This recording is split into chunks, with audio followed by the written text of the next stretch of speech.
네, 장기표입니다. 오늘 1월 25일입니다. 지금 국회에서는 박범계 법무부 장관 후보자 인사청문회를 하고 있는데,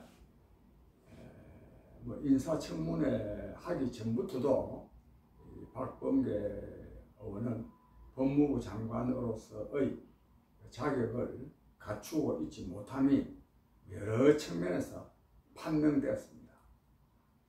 우선 중요한 것은 이 사람이 그 대전에 지구당 위원장이 있을 때 대전 시의원 후보 공천과 관련해서 돈을 받았다 해가지고 이제 돈을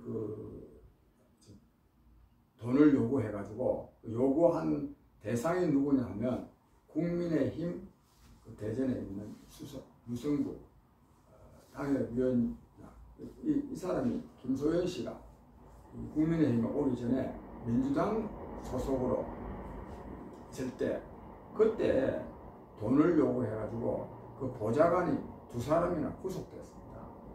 보좌관이 2사람이나 구속될 정도인데 그 박범계 의원이 모르고 그랬겠습니까? 돈을 요구 안 했는데 그 사람들이 그랬겠습니까? 또 만약에 돈을 박범계 의원은 그런 일을 안 하는데도 만약에 그래 했다면 도대체 자기 사무실에 있는 사람 관리가 엉망 아닙니까? 그게? 특히 선거와 관련해서 그런 점에서도 그렇고, 그 다음에 또 사법고시 준비하는 사람들이 사법고시 존치, 계속 사법시험을 치는 제도가 있도록 촉구하기 위해서 이 박범계 의원, 당시 법사위원이었던 박범계 의원을 만나러 가서 요구를 하는데, 요구 안 들어주면 고소하고 또 폭행을 했다는 그런 또 시비에 또 휘말려 있습니다. 그 외에 또 이 재산과 관련해서 또 문제가 많습니다. 땅이 여기저기 어디 외관이든가 대구 쪽에도 또 땅이 있고 이래가지고 여러 가지로 문제 많은 사람을 지금 법무부 장관 후보자로 이렇게 지명해 놨습니다. 그 앞에 또 추미애 장관 때는 법무부 법자 힘쓸 무자 법무부가 아니라 법자 없을 무자 법이 없는 무법부 장관이라는 말이 나올 정도로 얼마나 법 절차를 무시했습니까? 한 예로 오늘 지금 문제가 된 거, 한동훈 검사장을 윤석열 검찰총장과 가까운, 또 그래서 대검찰청 반부패 수사부장으로 있던 그 사람이 이제 한동훈 검사장 지휘하에 당시 조국 법무부 장관의 불법과 비리를 수사하고 있었는데, 이 사람을 말하면 힘을 빼거나 또는 수사를 할 수 없도록 하기 위해서 검언 유착 사건, 검찰과 채널A 기자와의 유착 사건이라는 말을 만들어 가지고 한동훈 검사장을 완전히 직위 해제하고 어디 보내고 해가 이제 무혐의 처리된 거 아닙니까? 아직 결정은 안 났지만 이승윤 지검장이 결재를 안 해서 그렇지 이미 지금 무혐의 결론이 좀 나 있습니다. 또 무엇보다도 이 사건의 당사자인 유시민 씨가 자기가 노무현 재단과 자기에 대한 금융 계좌 추적했다는 것은 사실이 아니다. 그래 어제 말하자면 양심선언이라 그럴까? 자백을 했지 않습니까? 이런 정도면 이런 데 대해서 추미애 장관은요, 증거가 차고 넘친다는 말로 직권 말하면 발동을 해가지고 이 한동훈 검사장을 수사를 한 사건이거든요. 근데 이게 지금 무혐의 처리되고 있습니다. 그러니까 그 외에 더 윤석열 검찰총장 직무 정지시킨 거라든지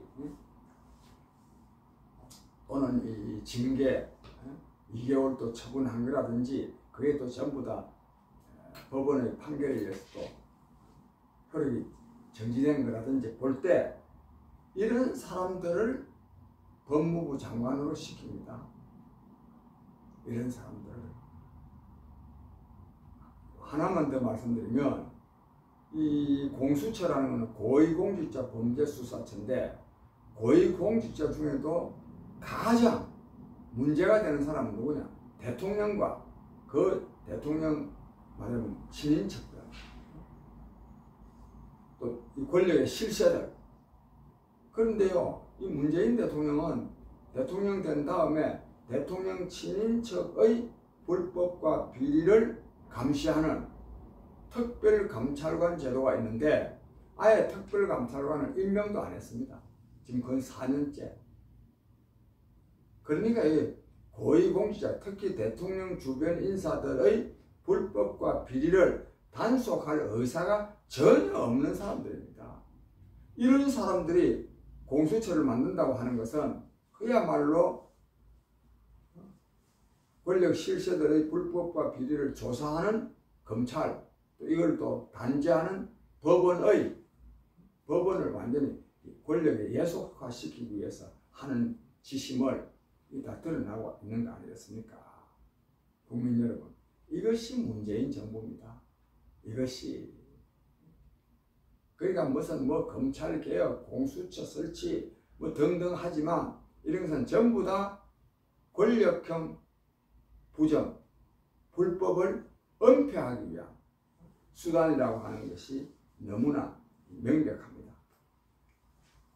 그런 점을 하나 말씀드리고, 그 다음에요, 오늘 제가 이 뉴스를 보니까 이 주가가요 한 68포인트가 올라가지고 3,200이 돌파됐다. 3,000을 넘어서 3,200 돌파됐다는데, 근데 저는 오래전에도 말씀드렸지만 이 주식 시장이 지금은 말하면 소액의 돈이 말하면 생산 자본으로 정화되게 하는 것이 이 주식 시장의 본래의 취지입니다. 지금은 그런 취지는 1%도 제대로 작용하지 아니하고 완전히 도박판입니다. 도박판에서는 누가 돈을 따느냐? 돈 많은 사람이 땁니다.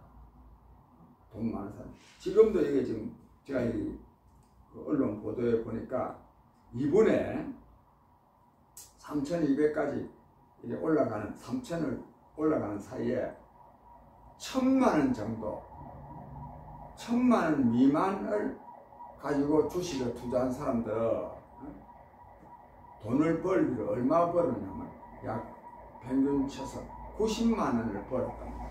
90만 원. 이거는 그러니까 10분의 1도 안 되는 거죠. 10분의 1. 0.9%. 아직 9% 오르고 그냥 9% 벌었습니다. 이번에 막 주가 굉장히 많이 오를 때 1,000만 이하 투자한 사람들은 9%밖에 수익이 안 났습니다. 그런데요, 10억 이상 투자한 사람들은 10억 투자한 사람들은 4억을 벌었습니다. 40%를 벌은 겁니다. 40%. 나중에 떨어지면 어떻게 되느냐? 소액 투자자들은 완전히 손해보고 고액 투자자들은 떨어져도 상당히 남는 거죠. 이게 마침 2019년도에는 10억 이상 투자한 사람들은 수익률이 11.2%였습니다. 10억 이상 투자한 사람들은.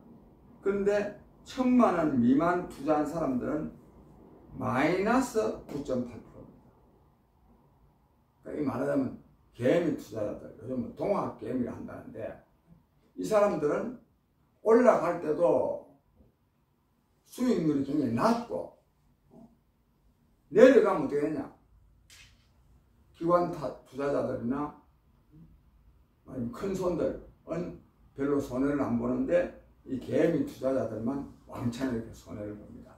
국민 여러분, 저는 이런 이 도박판에 그래서 이 개미 투자자들이 계속 주식 투자를 하게 되면 진짜 폐가 망신합니다. 또 그래 가지고 가족 간에 또 불화도 많이 생깁니다. 이혼도 하게 됩니다. 그러다 또 쫓겨납니다. 이런 일들 때문에도 하면 안 되지만 저는 인생을 이렇게 도박으로 살면 안 된다고 생각합니다. 이래 가지고는요, 돈 벌어도 행복할 수가 없습니다. 로또 당선돼 가지고 로또 한번 당선되면 한 200억씩 받는다는데 로또 당선돼 가지고 행복해진 사람이 없답니다. 아예 없답니다. 그냥 우리가 생각할 때는 한 200억 생기면 그거 가지고 뭐 잘 쓰면 되지 않겠느냐, 여긴 한 대 쓰고 저축도 해놓고 평생 먹을 거 보장되는 거 아니냐. 그래 안 됩니다. 사람이라는 것은 돈을 가지면 그걸 또 어디 쓸 때가 생기고 잘못 쓰다가 보면 완전히 또 돈만 있는 것이 아니라 인생을 망가뜨리게 됩니다. 정말로 저희 방송 들으시는 분들 가운데는 그런 분이 별로 없을 줄 압니다만 인생을 정말 이런 식으로 살면 안 된다는 말씀을 꼭 드리고 싶습니다. 그 다음에 방금 뉴스를 보니까 참 이 정권 담당자들 뻔뻔스러운데요. 이 차규근이라는 사람인데 법무부의 출입국 본부장이랍니다. 이 사람이 오늘 어떤 말을 했느냐 하면 이 김학의 전 차관 출국 금지 이게 불법적으로 이루어졌다는 거 아닙니까? 불법적으로. 근데 그걸 공익신고인이 폭로를 했어요. 또 폭로한 사람은 저는 그 이름을 모르지만 그 이 수사하는데 그 수사 검사예요, 검사. 그 검사니까 정확하게 폭로한 거죠. 그래서 지금 이거 검찰에서 지금 수사를 하고 있지 않습니까? 이거는 뭐 수사 안 해봐도 결과가 뻔합니다.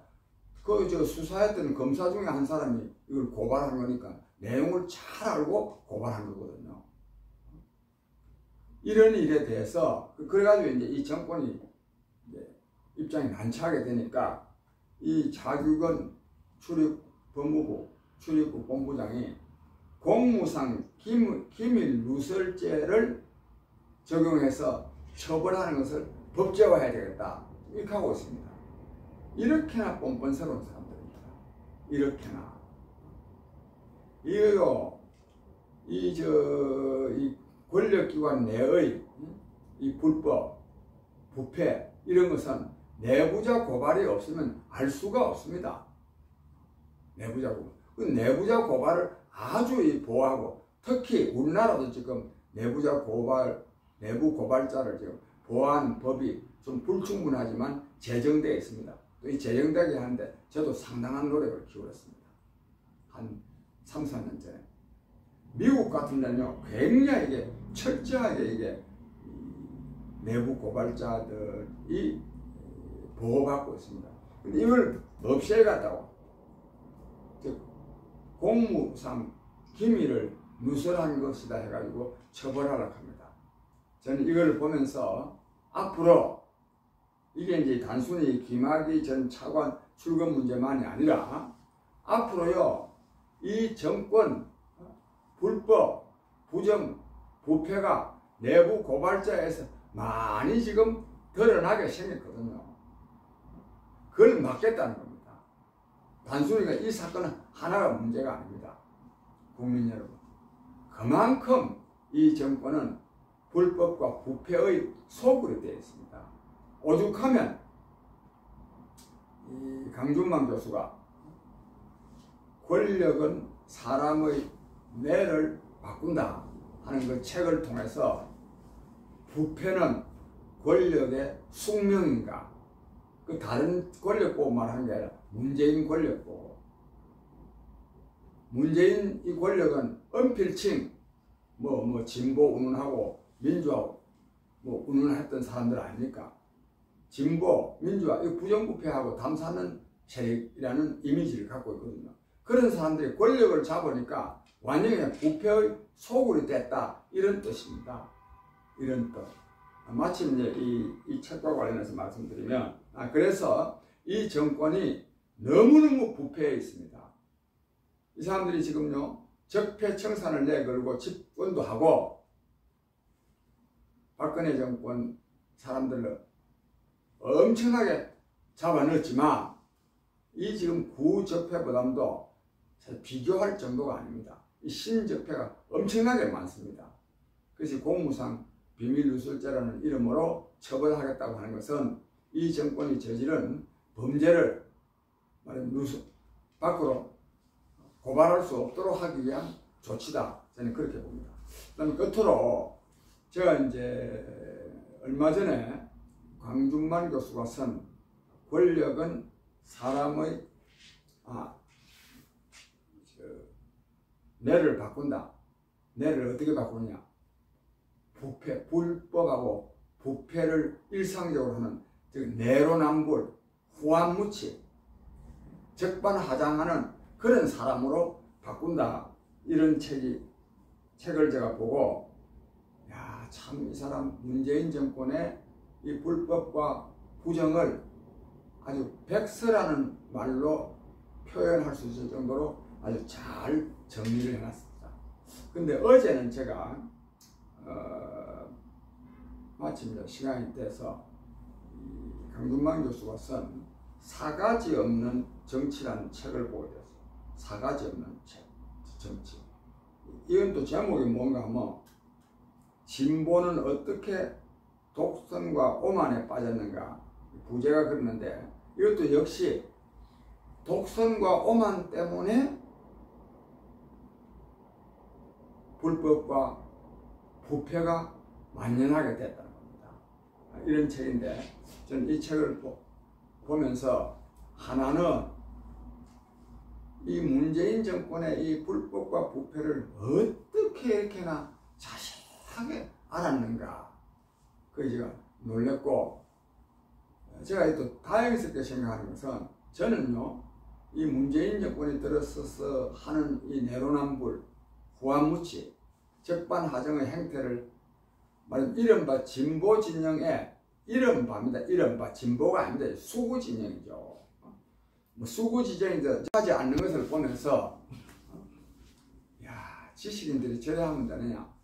비판하지 않은 정도가 아니라 오히려 옹호한 사람들이 굉장히 많습니다. 그 대표적인 사람들이 한겨레 신문에 기고하는 사람들, 한겨레 신문 논설위원들, 한겨레 신문에 기고하는 사람들 보면서 야, 저 사람들의 이 말하자면 의용이라는 말은 부족하고 이 권력에 빌붙어서 불법과 불의를 옹호하는 사람들의 저런 그 말들을 좀 정리를 해가지고 역사적으로 단죄를 좀, 즉 역사적으로 좀 이 범죄 행위했다고 하는 것을 좀 규정할 수 있도록 했으면 좋겠다 싶어서 그걸 좀 정리를 하고 싶었는데 강준만 교수가요 정리를 아주 많이 해놨어요. 특히 문재인, 유시민, 추미애의 이 사가지 없는 발언들에 대해서 아주 정리를 잘 해놨습니다. 그래서 저는 어제 페이스북에다가 강준만 교수의 이른바 진보정권의 사가지 없는 발언들에 대해서 잘 정리해 놓은 데 대해서 내가 감사하게 생각한다. 이런 글도 올린 일이 있습니다만 아무쪼록요 이 문재인 정권이 얼마나 불법 부패에 만연해 있는가 하는 것을 그 권력은 사람의 뇌를 바꾼다. 또 사가지 없는 정치에 잘 정리를 해놨습니다. 혹 한번 많은 분들이 이 책을 한번 좀 사보셨으면 하는 마음 간절합니다. 오늘은 여기서 마치겠습니다. 감사합니다.